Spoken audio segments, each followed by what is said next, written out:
I'm good.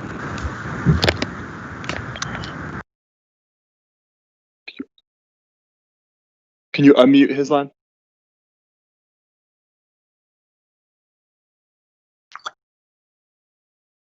You got me, T-Row? Yes. Okay. Let's get started. We got to get Coach out to practice shortly. Let's go to Mark Long and then Demetrius Harvey. Hey, Coach. Yeah, just curious, what does your running back room look like now without Leonard, in your opinion? It looks young. It looks young. It looks energetic. It looks look like a bunch of fresh guys.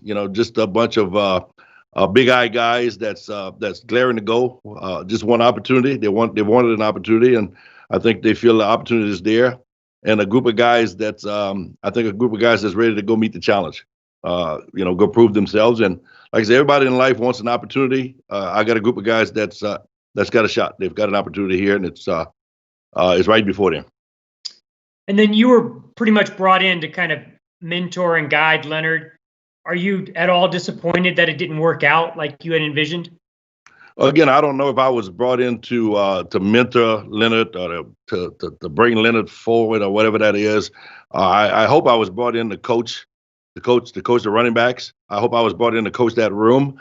And at the same time, I think we did some things out of that room. Something came out of that pretty good last year. Again, I hope I was brought in to coach that room and to be a part of an organization that wants to win, that's trying to win. And I did that, and that's obviously what I did. And I got a group of guys in there today that, of course, that's what I've got to do. I've got to spend every minute of my energy and time with that group of guys, trying to get them ready to play. We'll be opening here in whatever that is, about 2 weeks, a little less than 2 weeks. I think we've got an opening game against Indy. And I've got to do, as you said, I've got to do what I was brought here to do, to coach the running back room and get them ready to play. Thank you, Mark. Let's go over to Demetrius and then Mike Duraco. Hey, Coach, I hope you're doing well. Doug sort of talked to us about how the skill sets of these young running backs sort of fit better than what Leonard might have provided. Do you sort of agree with that? And what sort of skill sets do you think that a Zigbo and Armstead sort of give you guys? Again, I think they're young guys that's very, very energetic. They're very, very fired up about this opportunity. As far as skill sets, I think, when you've played the position, when you've been a running back, you've got the skill set to do what running backs do. You got the skill set to run the ball. You got the skill set you better have. I shouldn't say you better have the skill set to run the ball. You better have the skill set to catch the ball. You better have the skill set to protect. Any one of those threes that's missing, you're flawed. You know what I mean? So, my job is to take those young guys that's all new in the room, that we all trying to get to know, that we all are in the room with, and trying to bring it all together and get on the same page. I've just got to bring them all together, and whatever skill set they have that God has given them, I've got to try to get that out of them and do the best I can to get them to show their ability and to play to the best of their ability. How important do you feel like it will be to have a guy like Chris Thompson sort of leading the pack, I guess, as the elder statesman of the group? In that room is phenomenal because, to have Chris in there anytime that we're going in and installing something new, especially with so many other things going on in the world, so many distractions today. You know what I mean? With everything that's going on, the world, the environment, the society, so many other things going on in the world today. It's a true blessing to have Chris in there because, obviously I've been coaching for a long time. Jay's been coaching for a long time. We've never coached together, so to try to get on the same page, it's been a challenge, and we've been wrestling with it and getting it done. But to have Chris in there to just clarify something that may be as simple as 2 yard wider or 2 yard deeper, to have Chris in there who's done it and has done it consistently at a high level in this offense is a plus. So Chris is a blessing, and I'm happy as hell he's here. Thanks, Demetrius. Let's go D-Rock and then Gene. Hey, Coach, was Leonard a problem in that locker room, and did that play a role in his release, in your opinion, at all? I couldn't answer that question. I don't spend time in that locker room. My time is to keep that group I got in that meeting room.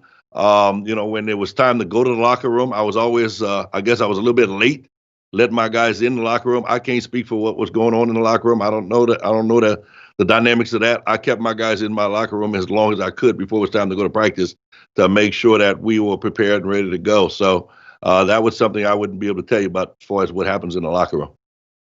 Okay. Leonard took I guess, bulk of the first team reps, at least from the practices that the media was allowed to watch. What did you guys not see from him that you wanted to see from him? I don't think it had anything to do with not seeing from Leonard. I think it had everything to do with seeing from the other guys. You know what I mean? Just basically like we talked about a minute ago as far as my blessing to Chris Thompson for being in the meeting room. I think it was the same phenomenal blessing to have Leonard on the practice field and have a bunch of young guys watching him out there on the field and showing us the way or showing us, you know, how we want to hit this one or how we want to run that or whatever that situation was. It was just a blessing to have him out there to demonstrate it and to show it to the guys of how we want it done. Because, again, I've got a group of young guys that haven't played a lot of football. So now it's all about them, and it's about me trying to get their talents, pull the talent out of them, and get them to play and get them to play well and get them to play up to par. And especially to be able to do that as a unit, to try to get them to do it collectively. All right, we're going to do one question per person now so we can get through everybody. Let's go Gene and then Mia. Terry, one of the things that Doug made abundantly clear yesterday was his disappointment over not scoring enough running touchdowns last year. The Jaguars' 3 touchdowns was the lowest in the NFL in 15 years. What do you think has to be done to change that this coming year? And do you expect that number to go up dramatically? I'm working hard to get that accomplished. I'm a part of that. That disappointment that Doug I feel extremely disappointed, probably a little bit more, because the first thing you said, Gene, was he said he was disappointed we didn't have enough running touchdowns. And when they say running, that's where I fall in. You know what I mean? So I'm disappointed. I'm as disappointed, if not more disappointed, than the head coach. The only thing I say, we've just basically got to continue to put ourselves in a position to have more opportunities to get it done. And when we get in that position, when we get down there, we've got to just have the mindset that we're gonna pound it, we're gonna get it in, we're gonna do whatever the hell it takes to run it in. You know what I mean? And we can't sit down and say, they're in this front or that front, they got a 8-man front or 8-man box. We got to make up our mind. We're gonna run it, we're gonna run it in, and whatever the hell it takes to get it in, we got to get it done. And I've got to be a part of that process. Thank you. You're welcome. Thank you, Gene. Let's go Mia and then Jamal. Hey, Coach, I'm sure you saw this morning the Jags launched the voting campaign that the organization is helping run, and I'm looking at the video now, and I see you're a part of the video. So just curious your take on that, and how have you and the coaches and the players been involved? Oh, I think we've done all we could. We continue to keep doing as much as we can. That is a phenomenal thing to be a part of. This is the first time, obviously, in my career I've had an opportunity to be a part of such a phenomenal thing. It's been fantastic for us. It was like scratching a match to kind of get it all started, to get it going. And it's a flame that burns. It burns deep down inside of us.